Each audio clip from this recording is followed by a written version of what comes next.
Japonya komple bir karakter çizgi film ülkesi olduğunu köylerinden bile anlayabiliyorsunuz.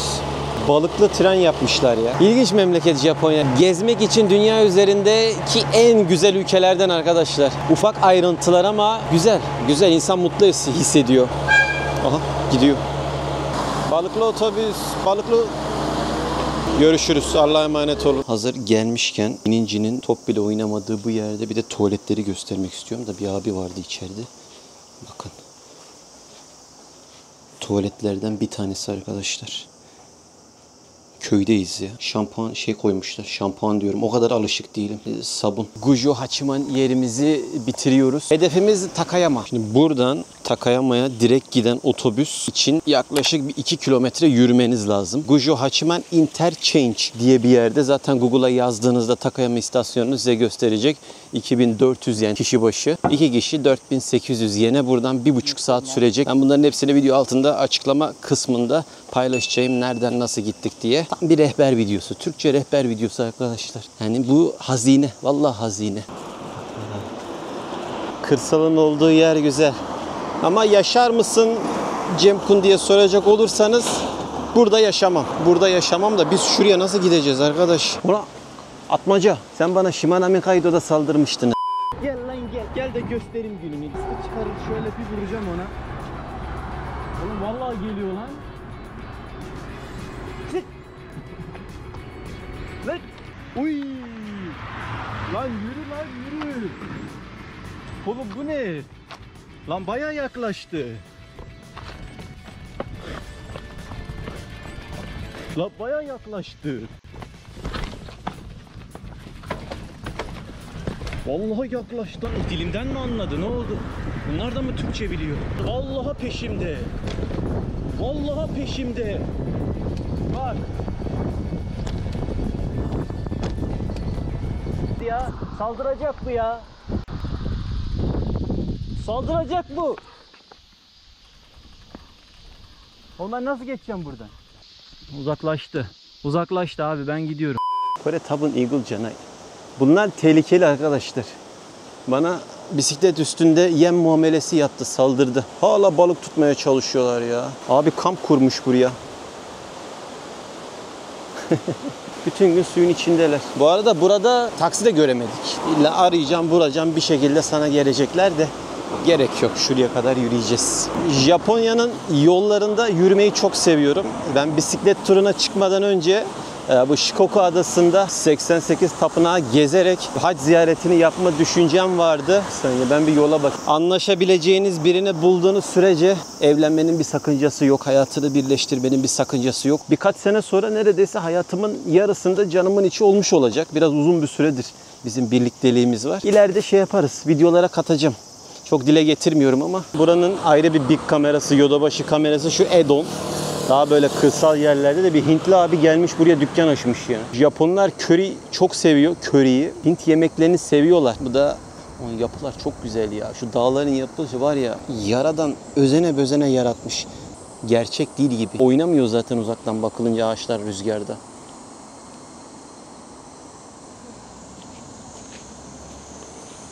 Enteresan bir şey söyleyeceğim. Ben ilk Japonya'ya geldiğimde Türkiye'ye döndüm, doktora gittim. Garip gelebilir, gözlerimdeki uzağı görememe yarım santim küçüldü. Gerilemiş dedi doktor. Sürekli yeşile baktığım için, stresten böyle uzak kaldığım için. Yani bu saatlerde yaşam bitiyor. 6'ya doğru yaşam bitiyor da çok güzel yerler. Gerçek olamayacak kadar güzel. Özellikle buraları böyle üstüne basa basa söylüyorum ki bilmiyorum arkadaşlar, siz nereden izliyorsunuz beni? Dünyanın her yerinden takip eden güzel bir kitlem var. Teşekkür ediyorum sizlere. Teşekkür sizlere. Elimde olsa herkese beğeni, yorum yapacağım da budanmamış ağaç çok arkadaş ya. Bu nasıl bir şey? Nasıl bir memleket bu böyle ya?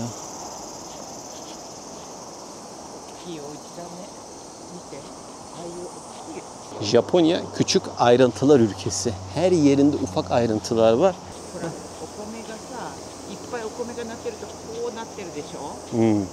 Yine ne anlatacağız? Söyle bakalım. Canımın içi böyle yapılara, canlı cansız yapılara bakarak onlardan bir anlam çıkarmayı çok seviyor. Pirinçlerin uçlarındaki bu filiz mi denir, ne denir? Onları gördükçe daha böyle sakin kalmayı, yaşantımda, hayatımda daha böyle sakin olmayı aklıma getiriyorum. Çünkü kafalar böyle eğik ya. Böyle sürekli. Boynun böyle olacak. Daha sakin kalacaksın. Hayatını stresten bir uzak durduracaksın. Boynunu her zaman böyle eğik tutacaksın diye bir anlam çıkarıyorum dedi.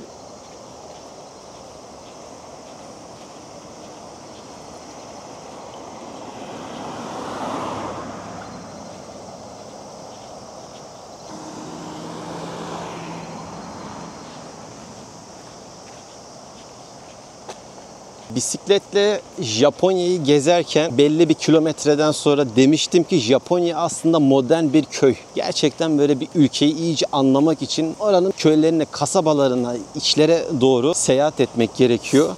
Ne yazdın yine bir okuyayım. Başaklar olgunlaştıkça eğilir. Pirinç başağın olgunlaştıkça ağırlığından dolayı eğilmesi gibi insanın bilgisi ve erdemi arttıkça daha alçak gönüllü hale geldiğini anlatan bir benzetme atasözü var. Ne kadar bilgin ve erdemin artarsa o kadar mütevazi olursun diye Japonların bir sözü varmış. Her şeyin böyle iyi tarafından bakıyorlar. Tamam canım, hiç anladım işte, tamam. Yani böyle şeyleri de anca bir Japon'dan görüyorsunuz. Japonya modern bir köydür arkadaşlar. Çok hoşuma gidiyor bu pirinçler de.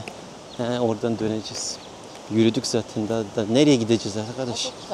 Çin'e geldik yürüye yürüye. Şuradan.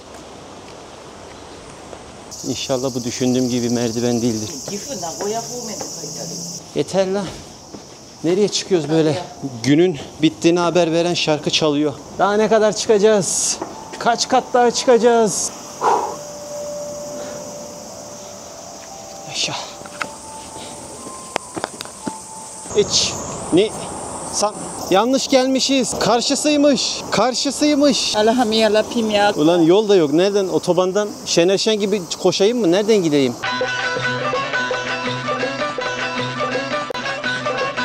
Son 20 dakika. Videoyu beğenmeyi, paylaşmayı, abone olmayı unutmayın.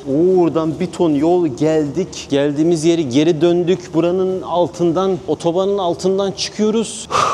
Allah. Bizim yer burası da. Bulduk. Takayama bitti.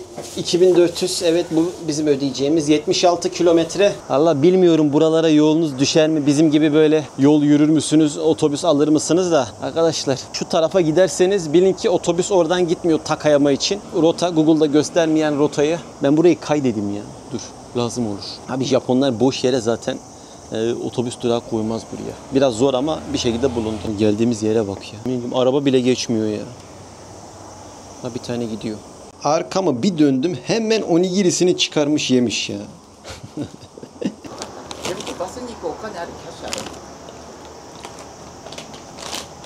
Güzel bir soru. Paramız var mı otobüse binmek için dedi. Var. Gökkuşağı. Gitti. Gökkuşağı. Gökkuşağı. Gökkuşağı. Gökkuşağı. Hakodate'de tepeye çıkmıştım. Dağın başında. Orada gördüm. O gökkuşağı mıydı ya? Japonya'da neredeyse hatırladığım ilk gökkuşağım olabilir. Ulan gökkuşağını da gördük. Cemkuk kanalı böyle bir kanal arkadaşlar. Cemkuk kanalında gökkuşağını bile görebilirsin. Hemen paraya dökmem lazım. Videoyu beğenmeyi, paylaşmayı, abone olmayı unutmayın. Şurada şöyle. Bak burası güzel. Göremiyorum. Kamerada gözüküyor, biz göremiyoruz. Kaybolacak. Vah, renkli oldu. Vay, Japon gökkuşağı.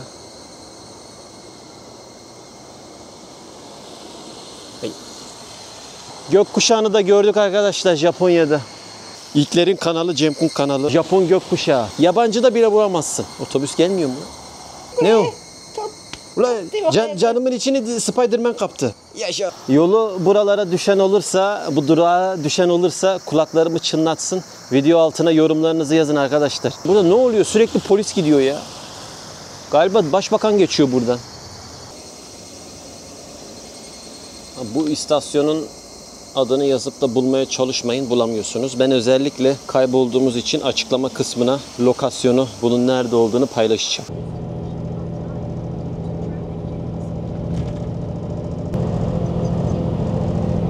Takayama'ya geldik bu akşam. Bu akşam buradayız. Güzel yer Takayama. Her şeyin bir arada olduğu, otobüslerin, trenin, osunun busunun bir arada olduğu güzel yer. Gelirseniz buradan direkt her yere ulaşımı otobüslerle yapabiliyorsunuz. Kanazawa'ya, Toyoma'ya, Shirakawa-go'ya, Shinjuku'ya. O Shinjuku'ya da gidiyormuş. Bizim otel hemen burada. Çok güzel bir lokasyonda. Yemek yemeye gidiyoruz. Çok güzel yerler çıkardım. Etli metli. Country Hotel Takayama. 11.000 yen. Kahvaltı dahil. Otel böyle de bir saniye. Bu sigara kokuyor. Ben yanlışlıkla sigara içilebilen otel şeyi yapmışım. İşte benim hatam. Normalde Japonlar aslında sigara kullanıyor. Çok kullanıyor. Odalarda böyle sigara içilen içilmeyen diye ayrılıyor da yeni fark ettim. Ucuz diye hemen yapıştırdım gittim. O da böyle arkadaşlar. Dün girdiğimiz yerden tabii işte ta yatağın maşallah var. Şu ayağınızı atıyorsunuz. 1.80'seniz zaten kafanıza geliyor. Böyle. Japon işi. Ama buramızı çarpmayalım. Hemen kaldığımız yerin yanında güzel bir etçi bulduk. Matsuki Ushi diye. Oo, güzele benziyor abi. Güzel kaliteli bir et yiyelim. Hida'nın etleri güzel arkadaşlar. Duyduğumuz kadarıyla 100 grama 50 dolar maşallah. Buradan bir 100 dolara çıkacağız gibi. Fiyatlar da böyle. Yani tabii Tokyo'ya göre yarı fiyatında uygun. İssetmet yapacağız. Hida'yı duymuştum ama hiç yemedim de bir yiyelim bakalım nasıl. Kampai, wasabi, garlic, soya, oy. Yanımızdakilerin hepsi turist arkadaşlar. İşte Almanlar, Fransızlar, İngiliz var arkamızda. Japon hiç yok. Enteresan bir şekilde çok fazla turist var. Ben yarın bir bakayım neden burada bu kadar turist var. Biraz şaşırdım. Hida dağları burada popüler. 200 gram aldık. Yanında tofu geldi. Havuç geldi. Bir yeşillik geldi. Testi yapacağız bakalım. Taşta geliyor. Bunun özelliği taşta olması. Düz bir yiyip tadına bakalım. Et güzel. Hafiften böyle bir Kobe eti havası aldım. Hoşuma gitti. Sarımsak sosuna bandırıyorum. Yani Avrupa'da 200 grama şöyle söyleyeyim 30 euro kaliteli bir et yiyebilir misiniz arkadaşlar? Bildiğin 30 euroya denk geliyor ya. Çok güzel. İyi nokta atışı yaptık. Güzel oldu. 2 kişi burada sushi setlerimizle birlikte bir 20.000 yene çıkacağız. Bunu medium well yapın. 100 gram almayın. 100 gram alırsanız biraz aç kalabilirsiniz. 200 gram alın. Bu gösterdiğim 200 gramdı.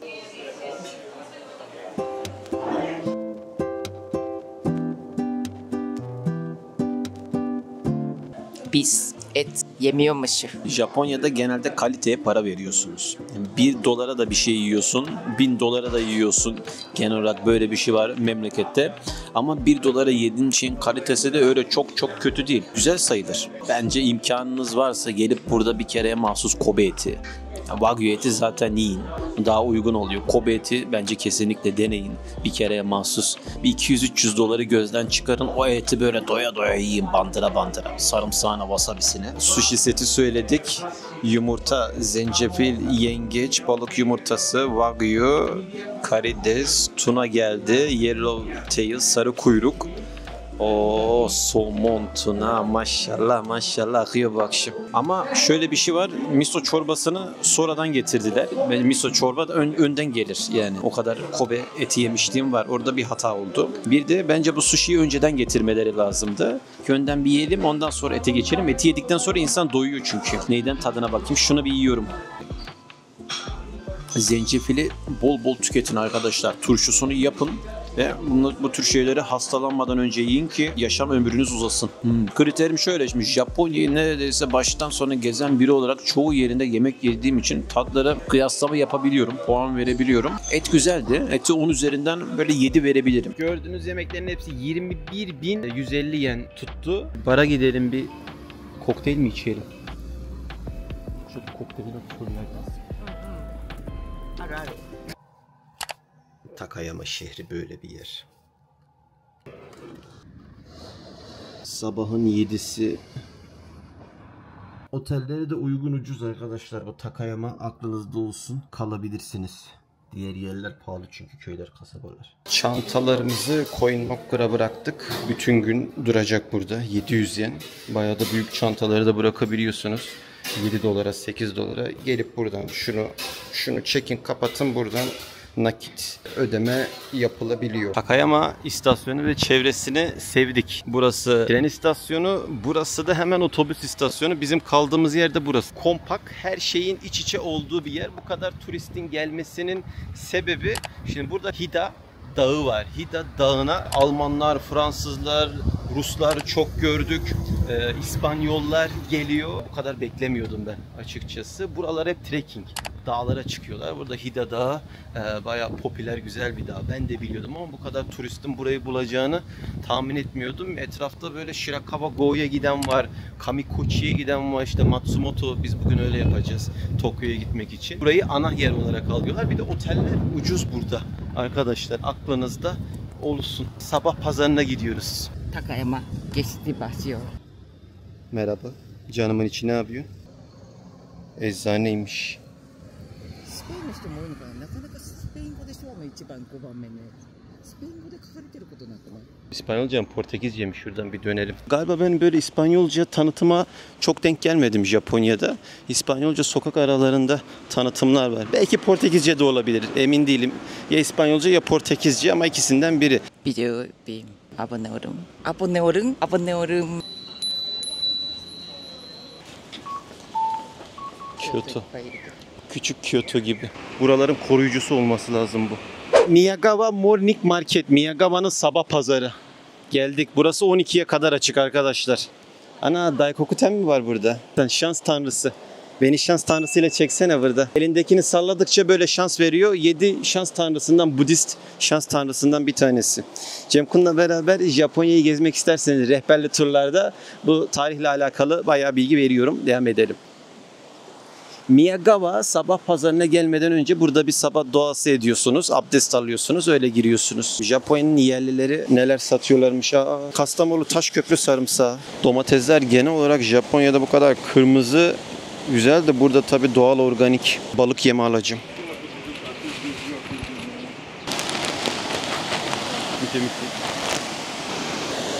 Bak nasıl geliyorlar.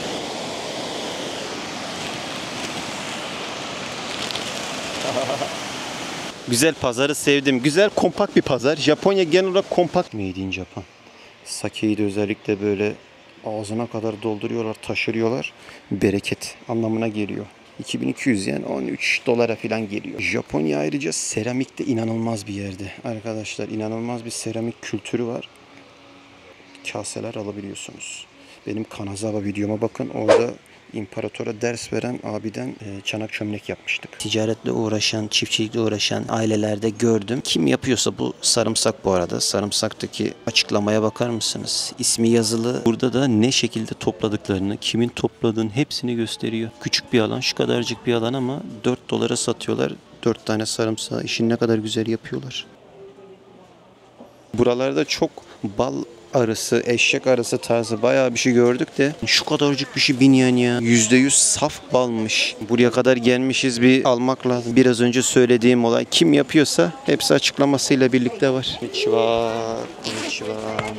Arigatou gozaimashita. Yabancılar niye kabak alıyor? Ne yapacak kaba? Portekiz'e mi götürecek acaba? Sadece buraya özel patatesler, kabaklar, şeftaliler. Domateslerin renkleri çok iyi. Buranın kültürünü öğrenmek için zaten önce market, böyle pazar gezilmesi lazım. Baksana köpek bile gelmiş.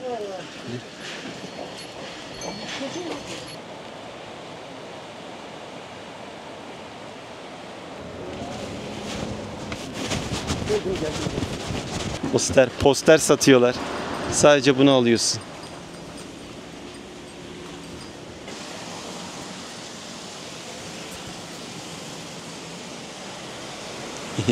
Spielberg çalışıyorsun. Spielberg. Helal olsun. İleri magaribas. Çöp arabalarında, tırlarda sola sağa dönüyorum diye sinyal verince araba konuşuyor, bağırıyor. Küçük Kyoto buralar. Zaten bu bölgelere gelirseniz işte Gujo, Hachiman burası böyle ara yerlerde gezin arkadaşlar. Buranın kışı da güzel olur. Beyazken. Canımın içi dedi oradan bir yürüyelim.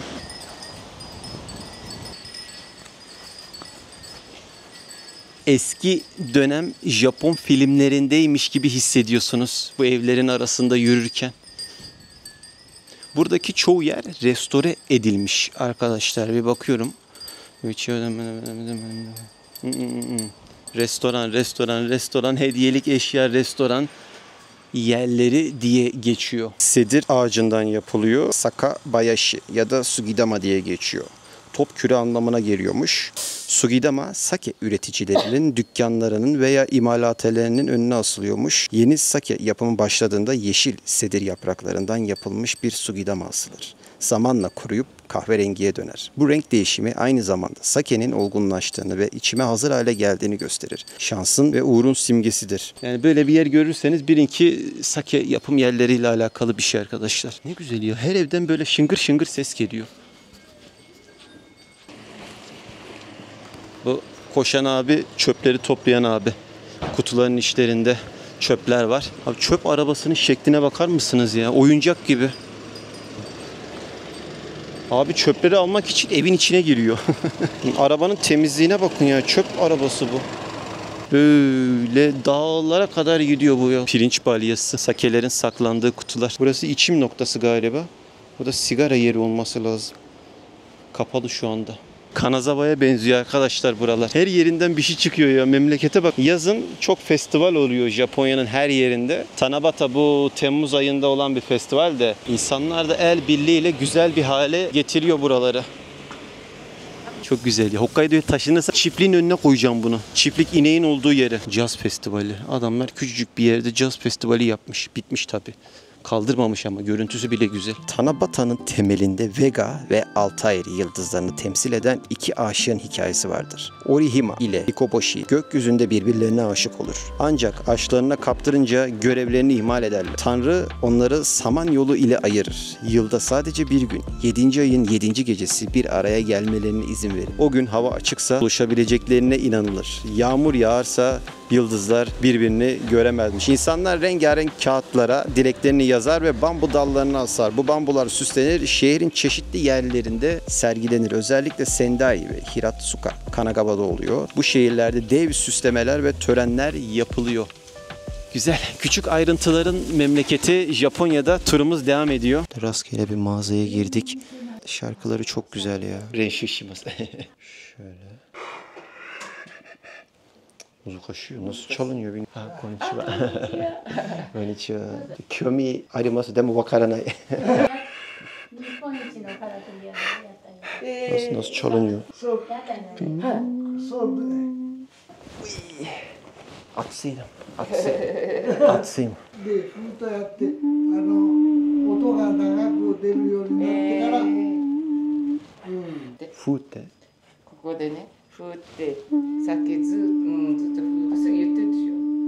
とそのうちに音が出るようになるから、音が出るようになってから指使いで曲をねふーって。フー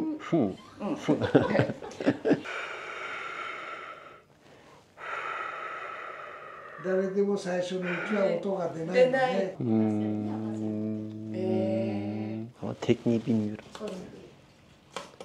Şöyle bir yerde hem canımın içinin annesine, kendi anneme güzel bir yelpaze aldık. Küçük, güzel bir fufu deneyimi yaşadık. Güzel insanlar.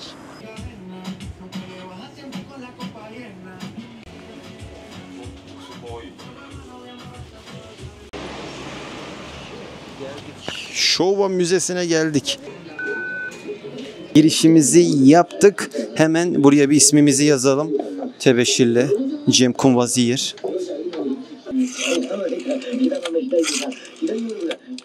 1926-1989 tarihleri arasındaki dönem Japonya'da. Japonya'da böyle dönemler var. Bu dönemlerin amacı, adı şu arkadaşlar. Bir imparator başa geçiyorsa o dönem öyle başlayacak. Showa dönemi 1926-1989, sonra Showa Naoto, Heisei geliyor. Heisei Naoto, Reiwa. Reiwa. Şu anda Reiwa dönemindeyiz. Dünyada Taisho boş ver şimdi. O kadar geriye gitmeye gerek yok. Bayağı gideriz. Babadan oğula geçen bir sistem var. İmparatorluklarda herkesin böyle bir Akihito, Narihito, herkesin böyle bir adı oluyor. Soyadı olmuyor. Normal insan olmadıkları için. Şu anda Reiwa dönemindeyiz. Burada göreceğimiz her şey Showa dönemine ait. Alo, Takashi. Biz de deriniz. Ben mesajı verdim, onlar anlar. Kendinizi böyle Showa döneminde hissediyorsunuz. etkileşime gireceğiniz yerler de var.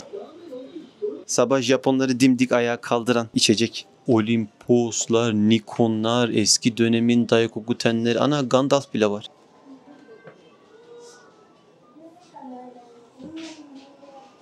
Bu ayna mıymış? Ben başka birisi sandım ya.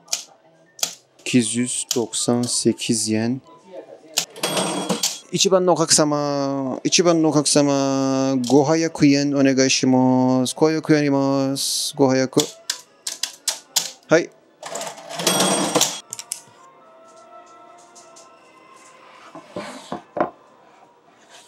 Ben bugün açım, yemek şerefinize arkadaşlar. Geçen Fuat abilerle lokalde oturuyoruz. Bana dedi ki Japonya'dan kaya balığı getirseceğim. Çok seviyorum kaya balıklarını dedi. Onları besleyeceğim, büyüteceğim, kendi çiftliğimi açacağım dedi burada Fuat abi. Neyse Wakkanai'ye falan gittik. Orada kaya balıkları alıyoruz. Akvaryuma gittik, işte bunları nasıl tutacağız edeceğiz. Bize bir yer gösterdiler. Gösterdikleri yerde Wakkanai, böyle Rusya'ya bakan o ada takımlarının oradan birine gittik. Feribota atladık.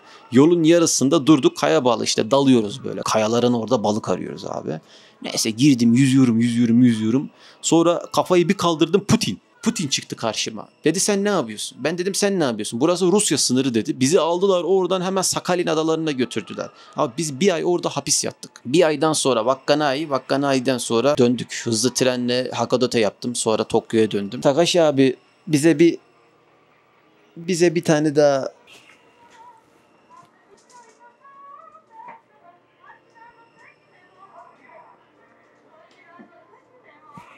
görüşürüz abi. Kendine iyi bak. Elektrikçi, televizyoncu abi.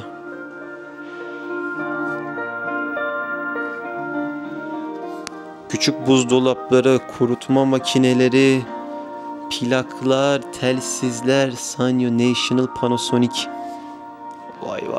Tam bir tarihi eser ya. Abi bulduğu her şeyi getirmiş.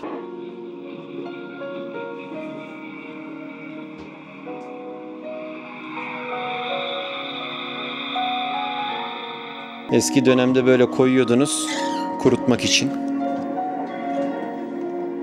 Buna halama benziyor ya. Japonlar çok halama benziyor. Gördüğüm en eski böyle detaylı olan müzelerden. Bayağı bir tanuki de var etrafta. Darumalar, tanukiler. Enteresan bir huzur veriyor bana bunların şarkıları ya. 笑顔を浮かべて歌えランラランラランラランラン歌えば春だ天国だ Acayip bir şey buldum arkadaşlar. Bakın buna soroban deniliyormuş. Abaküs diye geçiyor bizdeki adıyla. Japonya'da kullanılan geleneksel bir hesap makinesi aslında. Çin kökenli olan abaküsün Japon versiyonu Edo döneminde 16. yüzyılla 1868'e kadar özellikle muhasebeciler, tüccarlar ve öğrenciler tarafından çok kullanılıyormuş. Üst kısımda her sütunda bir boncuk var. Bu boncuk 5 birimi temsil eder. Alt kısımda her sütunda 4 boncuk var. 5 boncuk var. 5 boncuk var. Bu yanlış mı lan? Onun para şeyden mi çalıyorlar acaba? Her sütun bir rakam sütunu. Birler, onlar, yüzler. Ortadaki yatay çubuğa cennet çubuğu, alt kısma da dünya çubuğu diyorlarmış. Toplama, çıkarma, çarpma, bölme gibi işlemlerde kullanılıyormuş. Vay arkadaş ya. Bunlar o Casio'ların hesap makinelerini nasıl bulmuşlar arkadaş bundan sonra? Çağ atlamış gibiler ha. Tık tık dedim 200 yen. Tık dedim 300 yen. Bunu böyle yaptım. 1000 yen. Herhalde böyle.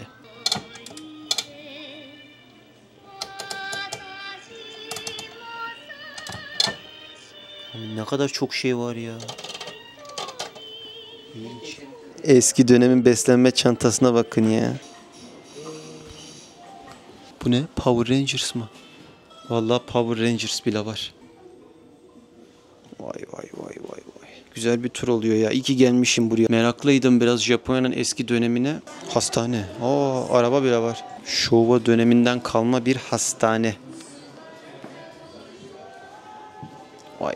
Bunda kesin diş çekiyorlar. Doktor. Hastayım doktor. Cemkun kanalını 100.000 aboneye büyütmemiz lazım doktor. Videoyu beğenmeyi, paylaşmayı, abone olmayı unutuyor insanlar. Ne yapmaları lazım? Evet Cemkun. 100.000 aboneye ulaşman için Öncelikle bu videoyu izleyenlerin herkesin abone olması lazım. Yorum yapması lazım, paylaşması lazım. Abone olmazlarsa büyüme olmaz. O yüzden herkes videoyu beğensin. Herkes abone olsun lütfen. Bugünlük mesai bitti. Shift'i bitirdik.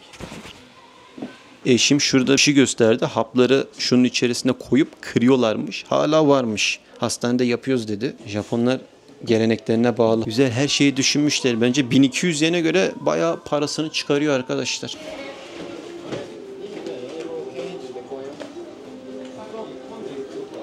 Vay, bu ne? Aa, berber salonu. Ben gidiyorum arkadaşlar. Yeni videoya hoş geldiniz arkadaşlar. Bugün Showa dönemindeyiz. Canımın içi bas. Hokkaido'ya. Hokkaido. 北海道の道をドライブしますね。楽しい。ねえ、北海道蒸べ。 Hadi bir şiki şiki baba çalalım gidelim. Şiki şiki şiki var öyle mi? Şiki şiki baba. Haydi haydi yaba. Eli veli turi. Gel fakiri yama. Haydi haydi yaba. Eli veli turi. Gel fakiri yama.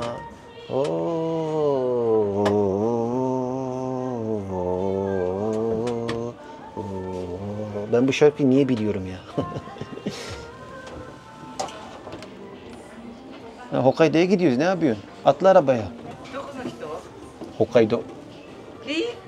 Hokkaido. Hokkaido'yu. Hadi bu kadar eğlendik yeter. Diğerleri de eğlensin. Lan çıkamıyorum arabadan.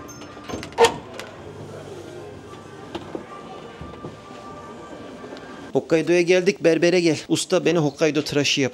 Demir çaydanlık. Adamlar her şeyi yapmış ya. Bir de etkileşime sokuyor ya. Çok güzel.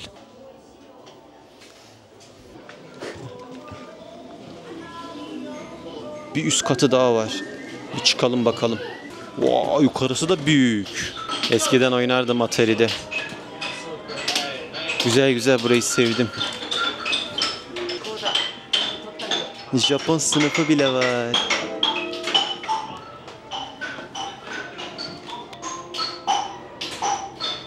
Mochileri dövdükleri alet. Nara'ya giderseniz o girişte hemen bir mochi yiyin. Mochileri bununla dövüyorlar. Biz geldik. İşte Irori bu arkadaşlar. Bu Irori. Ev buradan ısınıyor. Bazen burada bir ayu. Ev de buradan itibaren ısınıyor. Goshozukuri evlerine gideceğiz. Buradan sonra orada da detaylı göstereceğim.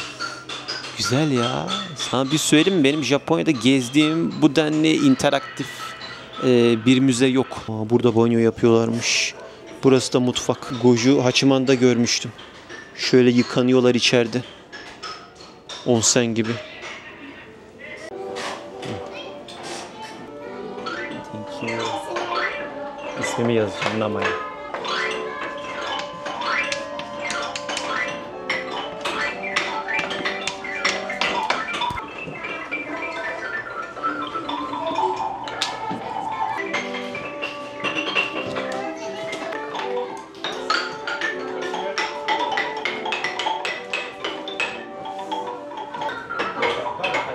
Böyle.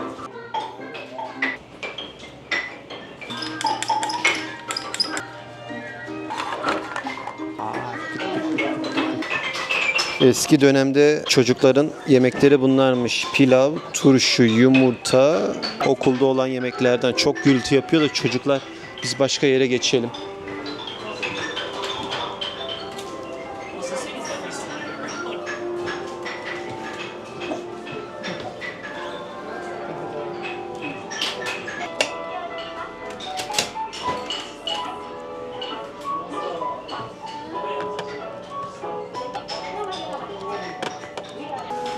Çocuklarının dışarıdaki giysisi diyor da ben böyle kasa başında para alan biri sandım.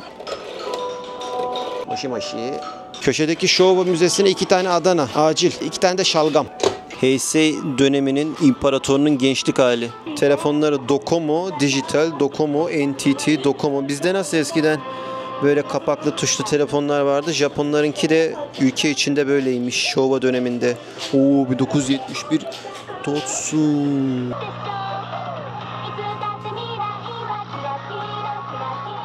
Aa, sinek ilacı. Bu bizim köyde de bir benzeri vardı bundan. Japonya'nın başından sonuna bu pachinko dükkanı var. Bayağı burada evlerine haciz gidecek şekilde para kaybediyorlar. Kumar. İşi gücü olmayan Japon geliyor, buraya geliyor. Japon için zaman kıymetlidir. Buralara gelen Japon görüyorsanız bilin ki tam Japon sayılmayabilir.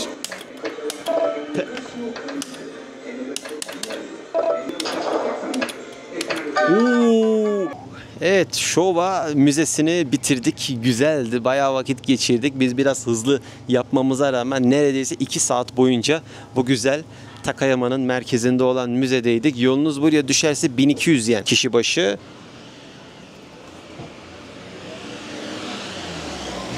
Çay içelim. 3 kere demlemiyormuş. Güzel bir çaycı. Ya Torko. Torko de mi ocha yume? Torko ocha mo yume. Torko no kohi mo. イスタンブールですか、それともアンカラとか。わかります。アンカラ、アンカラは東京みたいな。はい、キャピタル。カピタル。そうそうそう。行ったことあるトルコ。ないです。ないです。知り合いは行ったことがあります。Bayağı zengin. Bayağı zengin. Hafif şekerli. Bundan bir tane alalım. Bu bölgelerin Shirakawa çayı. Ya. 200 senelik arkamdaki çay evinden Shirakawa Go'nun oralardan çıkma çay aldık. 7. jenerasyondan gelme bir abimin işlettiği bir çaycı. Bakıldığında çaycı olduğu anlaşılmıyor. Çayları dışarıdan gördüm, dedim buraya girelim. Buralar gizli hazine. Çok güzel bir abimle tanıştık. İstanbul Ankara'yı biliyor. Bayağı bizdeki çay kahve kültürüyle ilgili de bilgili. Bu arkada da ücretsiz müze varmış. Budalar falan varmış. Hida Takayama Town Museum diye geçiyor arkamdaki yer. Gelirseniz buradan bir de çay alın arkadaşlar. Selamımızı söyleyin. Aha Family Mart bakkal. Mideniz bozuksa, havale geçiriyorsanız Pocari arkadaşlar. Güzel yer, güzel. Japonya'nın kırsalı çok güzel arkadaşlar. Yani saatlerce yürürsünüz. Akşamında ayrı, gündüzünde ayrı yürürsünüz.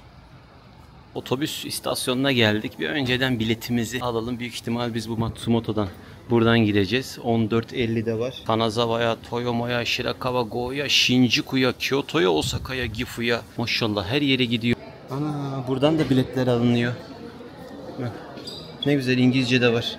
Bizim bayrağımız burada. Sarı biziz arkadaşlar. Türkiye'den geldik. Tayvanlılar, Çinliler, bakın İspanyollar gelmiş. İspanyollar buraya bayağı meraklı. Tarikat mı?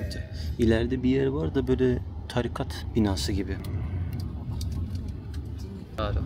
Midori no machi de ippai aru. ああ、そういう緑が多いとこでね。ああ。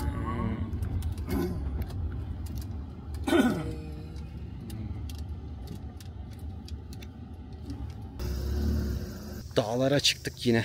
Hida no Soto. Hida dağlarından gelme evler, Goshozukuri evleri burada. Abim bana enteresan bir bilgi verdi, taksici. Bu evlerde aileler 500 kişi, 600 kişi büyük evlerde yaşıyormuş dedi. Biz şaşırdık. Şimdi hep beraber göreceğiz. Bakalım o kadar kişi yaşıyor mu? Dağlardan buralara kadar gelmiş arkadaşlar.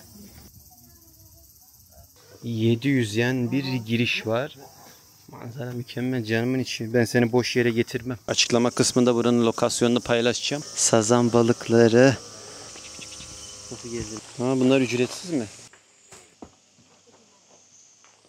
Semme kembe pide, lepesire. Bakın bu yukarılara kadar gidiyor şöyle. Hepsini bu Hida Dağı'nın tepesinden getirmişler arkadaşlar. Goshozukuri evleri, asıl meşhur olan yeri aslında bu Shirakawa Go. İşte bu evleri ev yapan Çin kılıç otları. Bunların hepsi Çin kılıç otu. Hem yazın hem kışın öneme sahip. Yağmur yağdığında içeriye su gelmiyor. Shirakawa Go videosunun aşağılara inin. Karda gitmiştik, kar zamanı, orada da açıklıyorum detaylı. Bu Çin kılıç otlarını böyle 20-30 senede bir değiştiriyorlar. 400 sene, 300 sene ayakta duran evler bozulmadan şimdiye kadar, ey maşallah. Çayı göstermiştik ya, işte ev buradan itibaren ısınıyor. Irori dedikleri çaydanlığı koyuyorlar. İşte ayu tutandan, ayu yapandan. Dışarısı en az bir 35-40 derecelik bir sıcak, nem var. Ama içerisinde klima yok. İşte o Çin kılıç otlarının önemi buradan geliyor. İşte buradaki tekniği söyleyeyim ben. Burada en önemli olan bu teknik. Bakayım bu geçirme. Mesela şurada şunları görüyorsunuz ya, bu evlerin özelliği burada geçirme olması. Kenetlenme. Kamo Sutra Bunların neyden yapıyorlar? Bu çok önemli. Japon selvisi, zelkova.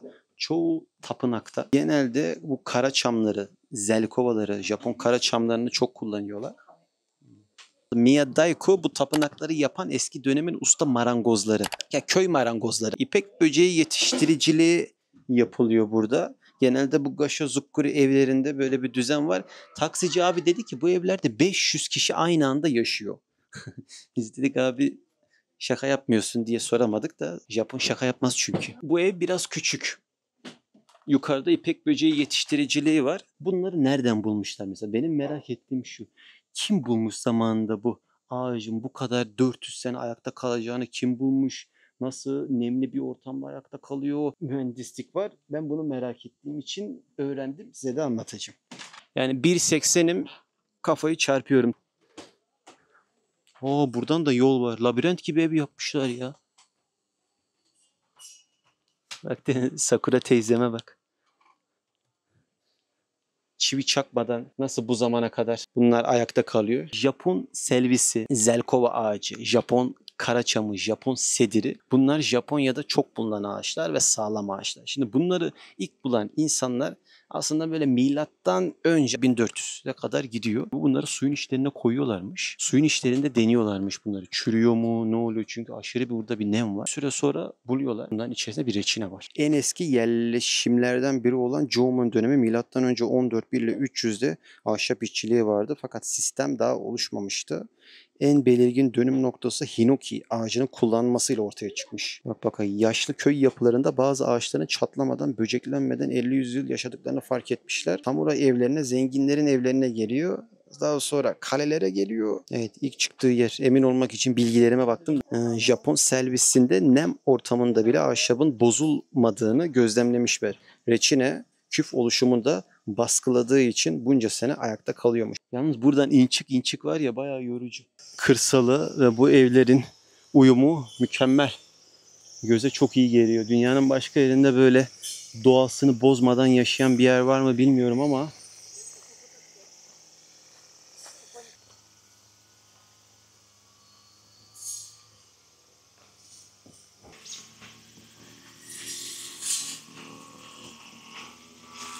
eski dönemin su sistemi. Bizim çay aldığımız yerde mi bir yangın olmuş 1900'lerin başında. Neredeyse her yer yanmış. Sonradan yapmışlar dedi çay ustası.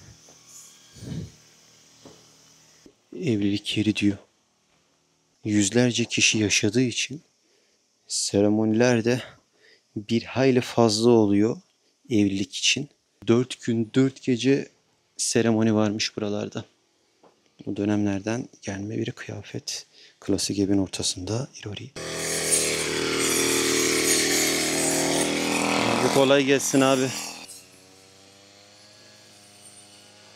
Videoları çekmek için çekmiyorum. Bana mesaj da atıyorsunuz. Görüyorum mesajları. Birçoğunuza da zaman olmadığı için dönemiyorum ama sevdiğim işi yaptığım için gezerken hem eğlenmeye hem öğrenmeye çalışıyorum. Kışın da güzel gezileri. Shirakawa Go'yla alternatif olabilir ama Shirakawa Go da yakın. Otobüste 2 saatte gidiyorsunuz. Kışın gelin gezin, bahar dönemi gelin gezin, ilkbahar, sonbahar. Şunu bir çalayım ya. Hep tapınakta bunu çalmak istemişimdir. Bunlar tapınaklarda oluyor arkadaşlar.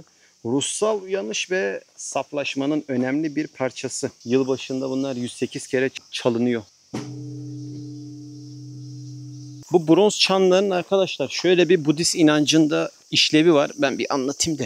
Bu önemli. Çünkü ben Sendai'de Daikonen'e içine girdiğimde orada 108 tane tanrı görmüştüm. Dünyavi arzuları var insanların. 108 tane Budist inancına göre. Bu yeni yılda çalındığında bunlar temizleniyor. Temizlendikten sonra yeni yıla saf bir şekilde giriyorsunuz. O yüzden 108 kere çalınıyor. Saflaşma. Böyle arınıyorsunuz. Önce bir eğildik, selam verdik.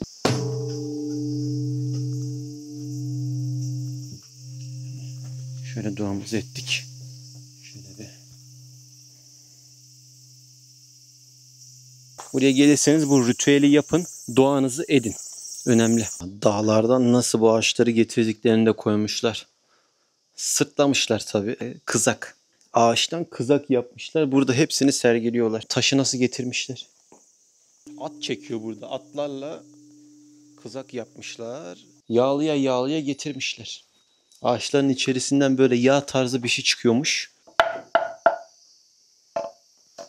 Bir çentik de biz attık deriz yani.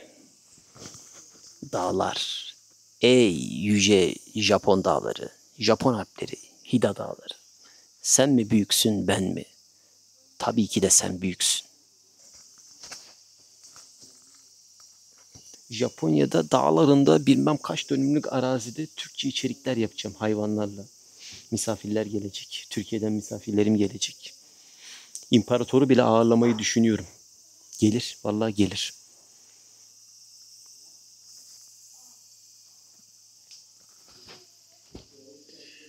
Tabii her zamanki gibi otobüsümüzün saati yaklaşıyor. Gitmemiz lazım. Gidelim.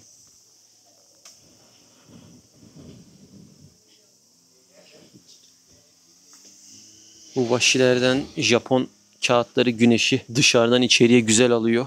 Güzel bir görüntü veriyor. Eşim buraya bir daha gelmek istedi kışın. Shirakawa-go burası daha güzel dedi.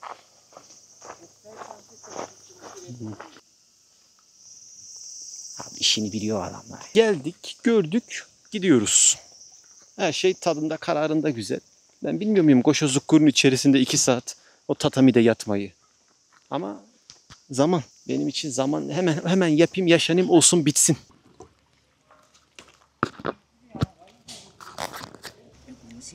Japonya'daki asfaltlar da çok güzel ya. Yumuşacık. Bel rahatsızlıklarına birebir. 50 metre, 100 metre arayla hep bir görevli var.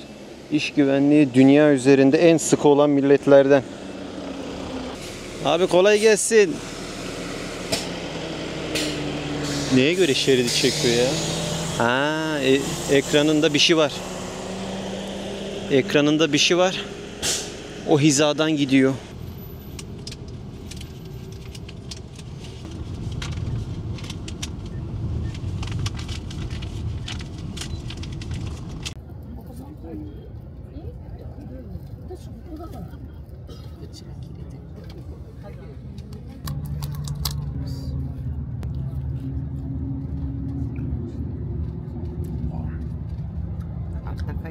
Kulaklarım açıldı. Yemin ediyorum kulaklarım açıldı birden.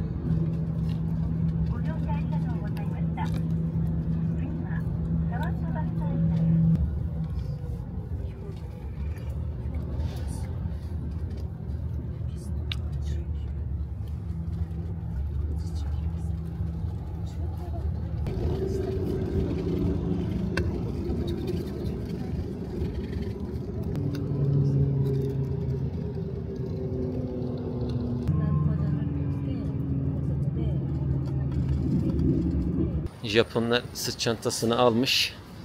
Dağlardan geri dönüyorlar. Tokyo 1-2, Tokyo 1-2. Kürkçü yuvamıza, Tokyo'ya, zalımın kızına döndük. Çok uzun sürdü arkadaşlar.